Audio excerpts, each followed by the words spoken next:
to the airport today. Keep in mind that Ryanair's new baggage rules take effect this morning. The changes mean passengers will no longer be able to take a large cabin bag on board unless they have paid upfront for priority boarding. Eoghan Corry, editor of Travel Extra, joins me now on the line. Eoghan, a much travelled man, from where in the world are you speaking to us this morning? I'm speaking from Switzerland. I've just skied across the border, Sean. It's very, very cool. I got on the lift in Morzine in France, did a little bit of skiing, and then across the border there's a little checkpoint on the slopes, and they don't always man it, but it was used. The wise guys started smuggling cigarettes across the border a couple of years ago, so they do have random checkpoints. And I'm sure you're coming down the slopes. This man will jump out and put his hand up in front of you, and you try not to crash into it. It's really great fun. All in the name of work, Eoghan, in your case. All in the name of work. We're very jealous of you now. What do you make of these changes by Ryanair? I mean, some passengers saying this morning they feel they have been held to ransom by the airline. Much ado about nothing, Sean, is my view on this. It's exactly a year ago at a press conference in Swords, Michael O'Leary accused people in that usual understated style we associate with Michael O'Leary of taking the kitchen sink on board. He said, we're going to have to do something about the baggage problems on their aircraft. And he did flag, we're going to do something. And then for November, they programmed this change, which was that unless you've booked priority boarding, you are going to have your bag. It's still free, by the way. Your bag that you normally bring on board is going to be taken off you and put in the hold, and then it'll come out in the carousel at the landing airport. They had other troubles which arose in September over rostering, and they postponed the introduction of this. There's a lot of publicity about it, but my very strong opinion is it won't change that much. I think what Ryanair did was, on the advice of their legal department, they looked into the terms and conditions of their passengers, and they realised they couldn't actually deny boarding to someone who didn't hand up their bag, their cabin bag, for compulsory checking in and putting it in the hold.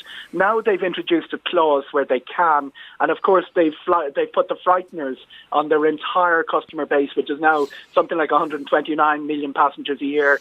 I suspect not much will change than what happens at the moment. Listeners will be very familiar. If you're waiting in the queue to get on board, they will go along, they'll give you a little yellow sticker on it, and they'll say for free of charge it's going into the hold, and most people give it up, but occasionally people were putting up a little bit of a fight.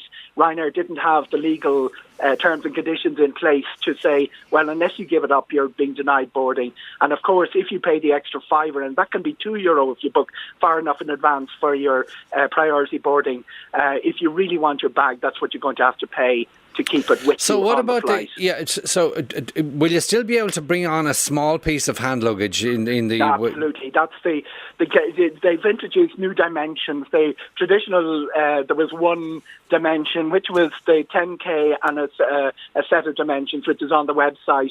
It generally, almost everyone's carry-on bag is almost the same size nowadays, and Ryanair are well able to accommodate all of those.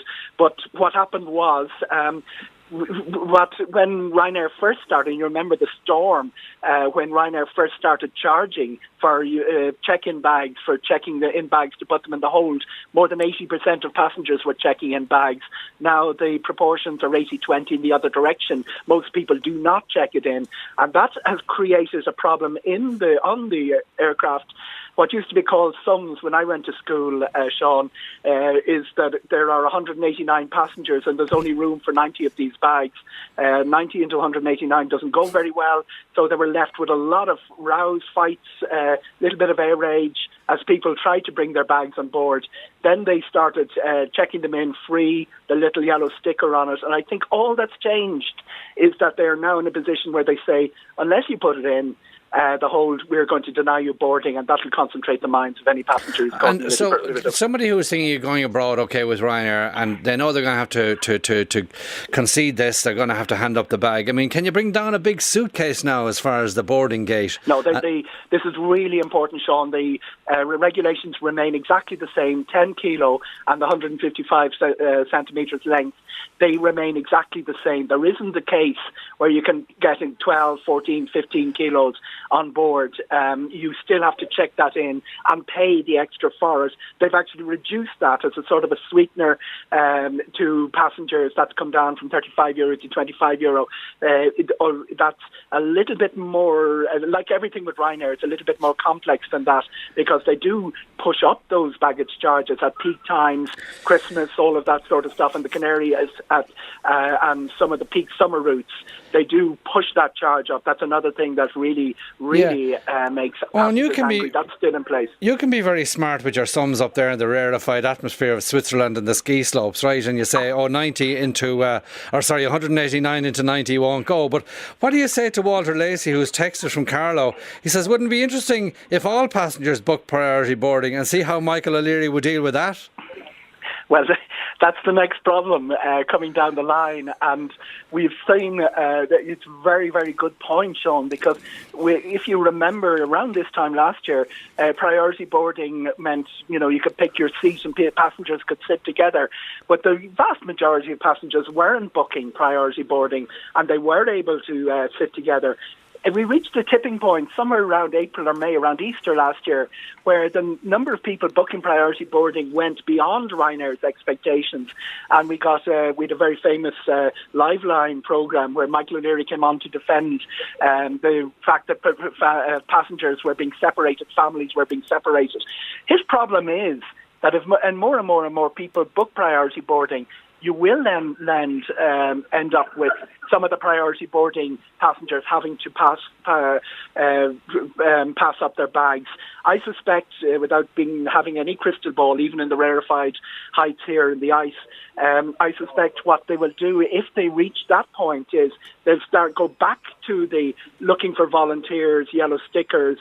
Can you please put it in the hole? We're under pressure. And if that doesn't work, then we're back into doing what Ryanair are famous for doing down the years, bullying the passengers. The one thing you haven't mentioned is they're not going to be going along the line giving out fivers, obviously. That will be... don't rule it out. Don't rule it out. They're very, very cash rich. 1.3 billion profit last year is quite extraordinary, the money that they've made. And that's made us... They say this new baggage regulation will cost them over 40 million, but they are very cash rich at the moment. So maybe they will be giving out fivers. You never know. Everything that's happened in Ryanair over the last 3 years has been, as Kenny Jacobs once said to me, the polar opposite of what Michael O'Leary said down the years. All the things he said would never happen. And I think we were talking about recognising unions a little while ago. All the things he said would never happen have come to pass with Ryanair. It's quite a different airline from what we were dealing with 5, 6, 7 years ago. Eoghan Corry, back to the ski slopes. Thanks indeed for joining us. That's Eoghan Corry, editor of Travel Extra. We'll be talking to Brian Mooney about CAO forms and all the rest of it to do with third level education after the break. Today with Sean.